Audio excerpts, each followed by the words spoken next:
Hey, welcome to yet another episode of But Is It Better, where I take this thing, compare it to this thing, and try to figure out why everyone is yelling at me. So let's revisit, hopefully for the last time, the Beastmaster. Okay, so not to waste everyone's time retelling the last video, the 2024 Beastmaster is more or less the same as Tasha's with a few minor changes. Minor changes that do piss me off, but still only minor changes. The biggest ones are all the changes around a Hunter's Mark. This class has kind of become Hunter's Mark, the class. Favorite enemy now just lets you cast the spell for free a few times a day, and then we get abilities at levels 13 and 17 that make it so we can't lose concentration on Hunter's Mark when we take damage, and all attacks against marked creatures are taken at advantage. This is fine, but it really incentivizes us to use that one spell instead of other really cool spells like Zephyr Strike that are Ranger exclusives. Oh, what's that?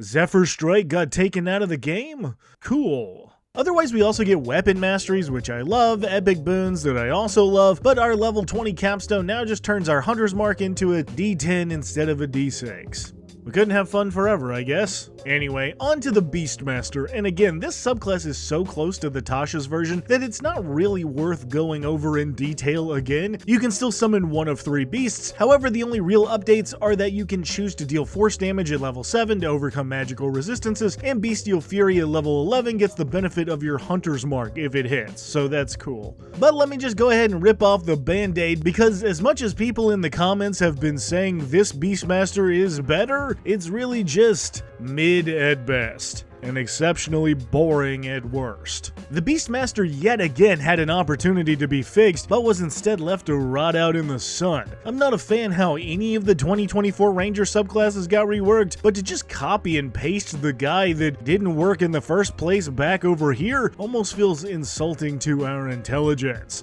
But for those who disagree, let me lay out my gripes and we can argue about them more in the comments, I guess. Number 1. Is there a single cool thing these beasts can do outside of combat? Climbing and swimming and flying speeds or whatever, but wouldn't it have been incredible to see each beast have a really special ability that only they have? Sure, the land beast gets a knockdown attack, but so does the barbarian now. What if your land beast had a tracker sense so they could always magically trace someone they've smelled? Or what if the flying beast allowed you to warg into them to see over long distances, or the sea beast let you breathe underwater with them? Just something to make these guys a little more interesting and practical besides just an attack that sometimes pops off in battle. Number 2. Why do we have to nerf ourselves to make the beast work? Some of y'all mentioned in the last episode that the beast scales better if you focus on wisdom, and that's a fair thing to say. However, that also pretty severely nerfs the player just to give your beast a little extra power. If you focus on wisdom, you have to not focus on dexterity, making you easier to hit as well as making it harder for your attacks to hit. If you want only the beast to hit while you cast spells, that kind of works, but your ranger spell list isn't that great, especially in 2024 where we lost ranger spells. This tactic works wonders for the shepherd druid who gets a list of spells longer than my arm, but not so much for the ranger.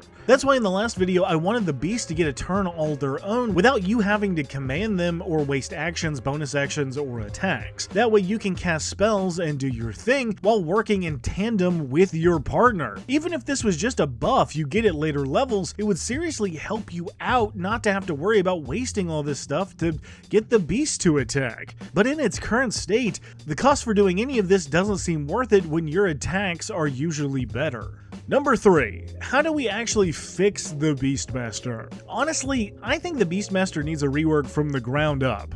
Again, if I were designing this subclass, I would go in one of 2 directions. Either a specialization and growth-based path, or a menagerie-based path. So let me explain. Path 1 gives us one specific beast, and we can even work off the stat blocks we're given in the book. But over time, our beast gets a series of buffs, almost like feats, that allow it to do cooler and cooler stuff. So if we took our land beast, we might get a feat that makes them larger so we can ride them, or a feat that boosts their attack power by a die, or a feat that makes them faster, or even that tracking ability I mentioned before. Almost like Eldritch Invocations, these would offer passive buffs that make your beast stronger and stronger over time, but also give you, the player, the ability to customize your specific beast, and hopefully make you feel like you're training with your best friend over time as they continue to grow and get better. You could even tie the amount of feats your beast can get to your wisdom modifier. That way, if you wanted to go the beast route, you would have much more incentive to sacrifice attack and defensive power. Path 2, however, is just a Pokemon trainer, and I'm fine with that too.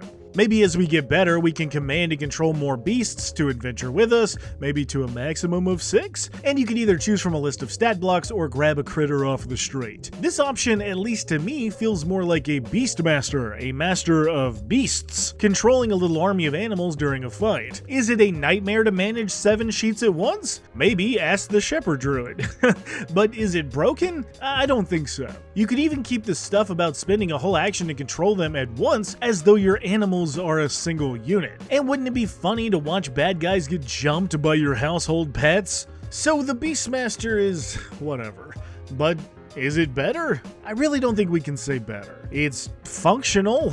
It's at least not horrible. But I want better.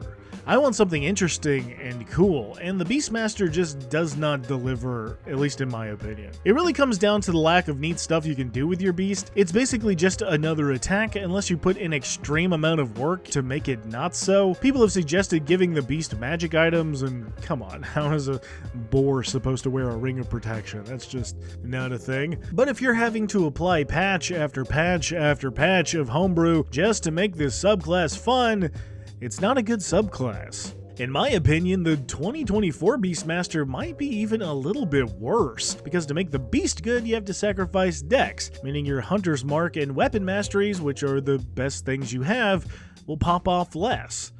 That's frustrating. I could go on, and I'm sure I will eventually, but the Beastmaster just does not cut the mustard. Somebody please go make a homebrew out of my suggestions, or there's like 100 cool ones out there, you can use any of them instead. But I'm sorry, gang, the Beastmaster 2024 gets a D from me. Not interesting, even less fun, but if you all have played it and had a good time, I'm glad. Anyway, thanks for watching, and I'll see you next time.